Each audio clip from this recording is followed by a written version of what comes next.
Alors en fait, quand j'étais petite, j'ai beaucoup aimé 2 films qui m'ont vraiment marquée. C'était Karate Kid et Flashdance et du coup, comme beaucoup d'enfants, ben, je me suis mise aux arts martiaux et ensuite à la danse. C'est en fait, bien des années plus tard, après avoir eu un métier plutôt normal, que je me suis aperçue que ces 2 films voulaient me montrer en réalité une autre voie.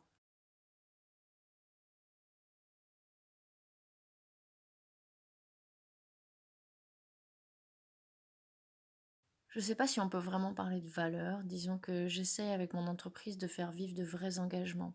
Des engagements simples finalement, hein. C'est proposer des produits plus responsables, revaloriser et prolonger la durée de vie des objets, avoir des processus de production les plus verts possibles, privilégier l'emploi de travailleurs handicapés parce que chaque entreprise a vraiment son rôle à jouer, soutenir des causes ou des associations au travers d'articles spécialement créés, et puis surtout, globalement, partager, aider, rendre à la communauté.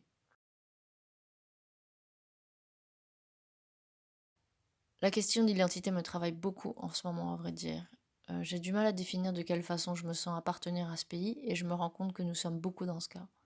Je crois que l'identité ne peut plus se résumer que à l'ethnie à laquelle on appartient. Cet attachement très fort à notre territoire va au-delà de l'ethnie, de la famille. C'est des souvenirs, des habitudes alimentaires, des références culturelles. Malgré les voyages, les études, les autres cultures, il y a un je ne sais quoi qu'on ne trouve qu'ici. J'ai longtemps eu du mal à me retrouver dans ce qui était exposé comme modèle culturel polynésien. Le travail que je fais aujourd'hui en créant ce que je qualifie de pop culture locale m'a réconcilié avec cette question identitaire. J'ai le sentiment de pouvoir exprimer à ma façon cette croisée des chemins entre modernité et insularité.